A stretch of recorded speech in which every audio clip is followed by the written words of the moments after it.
TD Bank just posted a Q2 reported net income of $4,251 million.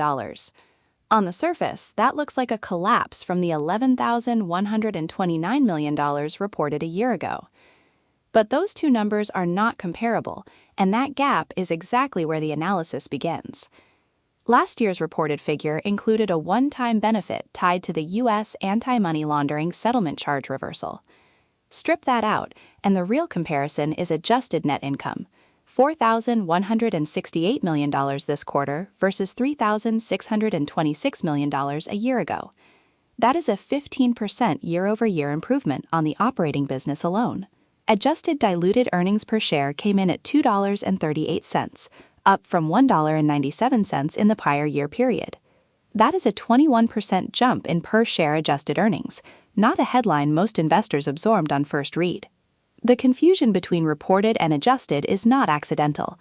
TD carries an unusual reporting burden because the U.S. AML settlement created a multi-quarter noise layer in the income statement. Investors who anchored to the reported headline number walked away from Thursday's results with the wrong conclusion. The operating business is recovering faster than the headline suggests. That recovery is the first fact to hold, because it becomes the pivot question in everything that follows. If adjusted earnings are improving at 21%, why is TD still trading at a meaningful discount to its Canadian banking peers? The answer is not in this quarter's income statement. The answer is in what the income statement cannot yet tell you. The U.S. Office of the Comptroller of the Currency imposed an asset cap on TD's American banking operations as part of the AML enforcement action. Asset caps are not common instruments. The Federal Reserve used one against Wells Fargo in 2018, and that cap remained enforced for over 6 years. For TD, the cap limits growth in its U.S. retail banking division, the segment it spent years and billions building as its primary North American expansion vehicle. Management stated in the Q2 call that AML remediation is progressing and that discussions with U.S. regulators are ongoing. That language is carefully chosen. Progressing and ongoing are not the same as resolved or timeline confirmed. The unstated premise that much of the bullish TD framing requires is this: that remediation progress translates linearly into cap removal. But regulatory remediation does not work that way.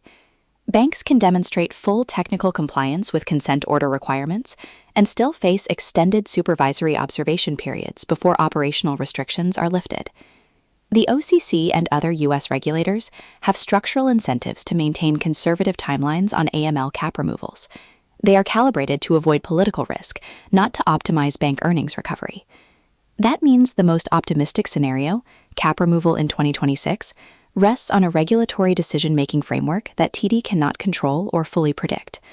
The base case among analysts who follow U.S. bank regulatory timelines more than TD's earnings model is a removal window of late 2027 at the earliest. If that is correct, the next 4 to 6 quarters of adjusted earnings improvement are real, but they are generated without the U.S. growth engine firing at full capacity. TD's Canadian banking operations and its capital markets division are carrying the recovery. Those are strong businesses, but they are not priced as growth engines, they are priced as steady-state contributors. The discount on TD versus peers is not irrational. It is a forward-looking question about when, not whether, the U.S. franchise is unlocked. That question does not have a clean answer in Q2's numbers. What Q2 does tell you is that the core is sound while the timer runs. This was not a TD-specific quarter. All 6 major Canadian banks reported Q2 results that beat analyst estimates. Bank of Nova Scotia, Bank of Montreal, and National Bank reported Wednesday. Royal Bank, CIBC, and TD reported Thursday. All 6 raised their quarterly dividends, except CIBC.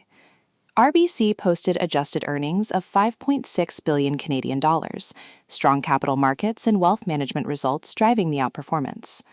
The sector-wide beat reflects 2 things: Bank of Canada rate cuts flowing through to lower credit loss provisions, and capital markets activity holding up despite trade uncertainty. The rate hold at 2.25% announced recently is a neutral to slight drag on near-term net interest margin expansion, but it did not prevent this quarter's results. Against that backdrop, TD's 15% adjusted income improvement is a legitimate result. But peer comparison sharpens the structural question rather than resolving it. RBC, BNS, BMO, National Bank, and CIBC all have their full balance sheets and growth engines available. TD does not. Every dollar of incremental adjusted earnings TD generates this year and next is being generated with one hand partially tied behind its back in its largest growth market. That means when the U.S. asset cap is eventually lifted, there is a legitimate re-rating case for TD, a catch-up to peers who have been compounding without restriction. That is the upside path. It requires patience and requires the regulatory timeline to cooperate. The downside path is a prolonged cap, continued U.S. franchise atrophy, and a widening structural gap versus peers who are investing freely in U.S. expansion. The verification benchmark is straightforward. Watch TD's next regulatory update language. The shift from progressing to remediation complete is the single word change that collapses the discount. Until that language appears, the adjusted earnings recovery is real, and the valuation discount is also real. Both can be true at the same time.